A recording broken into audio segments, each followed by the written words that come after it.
বন্ধুরা এই যে আমরা জালের চারো বেঁধেছিলাম, দেখেন সেই চারোতে কত বড় একটি সাপ বেঁধেছে। আপনারা দেখেন এই যে সাপটি কত বড় সাইজ। চারোটি ডুবন্ত অবস্থায় ছিল জলের ভিতরে, সেই জন্য সাপটি একটু দুর্বল হয়ে গেছে। কিন্তু এটাকে আমরা এখন ডাঙায় উঠাবো, ডাঙায় নিয়ে গিয়ে এটিকে সুস্থ করার চেষ্টা করব। দেখেন আপনারা ভিডিওটি পুরোটা দেখেন। সাপটিকে আমরা ইতিমধ্যেই ডাঙায় নিয়ে এসেছি, সারা গ্রামবাসী মোটামুটি সাপটা দেখতে চলে এসেছে। সাপটার ফাইনাল লুক এখন দেখেন বন্ধুরা, কি পরিমাণ বিষাক্ত সাপটি, এবং ফোনা তুলে আছে, অনেক বড় সাইজের ফোনা তুলে আছে, প্রচুর রেগে আছে সাপটি। দেখেন কিভাবে সবল মারতে যাচ্ছে। সাপ কিন্তু আসলে আমাদের পরিবেশের বন্ধু, ঠিক আছে, এটাকে মারা আমাদের উচিত নয়। আমরাও মারবো না সাপটিকে, আমরা এটিকে বন বিভাগের কাছে তুলে দেব, যাতে তারা নির্দিষ্ট কোনো একটা জায়গায় গিয়ে এটিকে ছেড়ে দিতে পারে।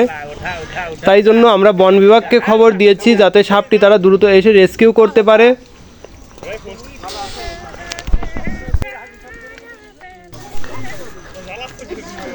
বন্ধুরা বন বিভাগের লোকজন চলে এসেছে, তারা এখন সাপটিকে রেস্কিউ করবে।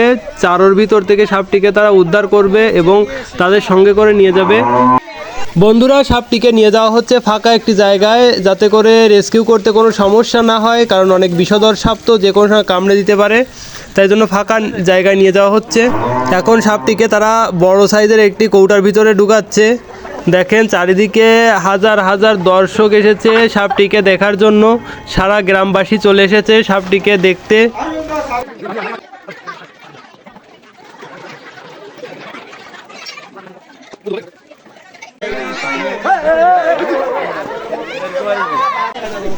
রেস্কিউ টিমের ভাইরা সাপটিকে ধরে নিয়ে এখন চলে যাচ্ছে তারা।